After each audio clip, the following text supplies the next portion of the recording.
Hi friends, welcome to rainbow kitchen.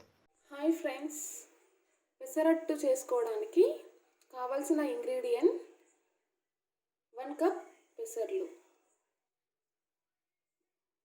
ఒక mixing bowl తీసుకొని అందులో ఈ 1 కప్ పెసర్లని వేసుకోవాలి.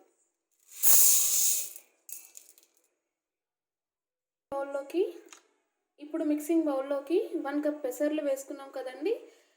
ఆ క్వాంటిటీకి తగినంత 1/2 కప్ రైస్ని యాడ్ చేసుకోవాలి.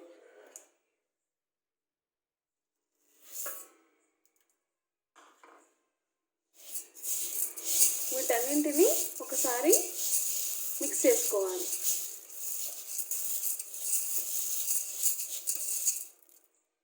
ఇప్పుడు వీటిని వాటర్ యాడ్ చేసుకొని 2 టైమ్స్ వాష్ చేసుకుందాం.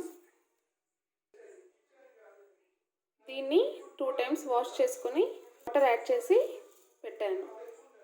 ఇప్పుడు మూత పెట్టేసుకొని ఓవర్ నైట్ నానబెట్టాలి.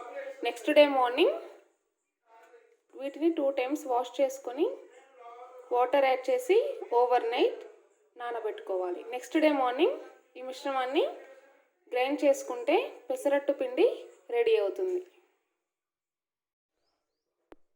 సో ఫ్రెండ్స్, చూసారు కదా, ఇది ఓవర్ నైట్ బాగా నానింది. సో ఇప్పుడు వీటిని మిక్సీ జార్లోకి షిఫ్ట్ చేసుకుందాం. ఇలా మిక్సీ జార్లోకి షిఫ్ట్ చేసుకున్న తర్వాత దోసపిండిలాగా గ్రైండ్ చేయాలి. ఇలా మిక్సీ జార్లోకి షిఫ్ట్ చేసిన తర్వాత ఇందులో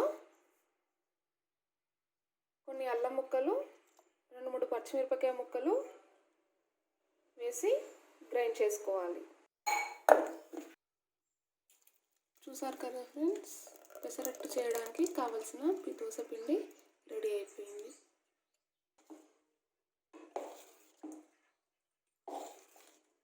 పెసరట్టు పిండి రెడీ అయిపోయిందండి. ఇప్పుడు ఇందులో తగినంత సాల్ట్ యాడ్ చేసుకోవాలి.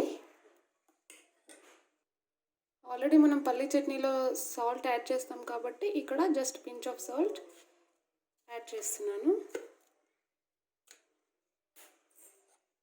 దీన్ని మరోసారి బాగా మిక్స్ చేసుకోవాలి. చూసారు కదా ఫ్రెండ్స్, పెసరట్టుకి పిండి ఎలా రెడీ అయిపోయిందో.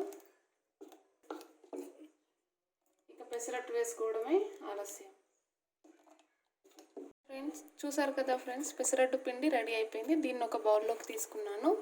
ఇప్పుడు పెసరట్టు వేసుకుందాం.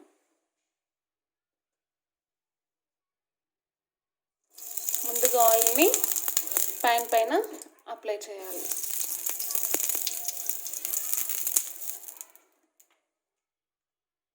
ఇది ఇలా అప్లై చేసిన తర్వాత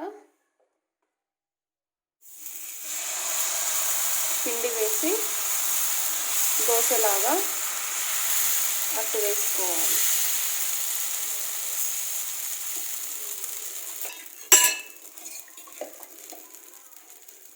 దీని చుట్టూ ఆయిల్ వేసుకొని దోశను కాల్చాలి.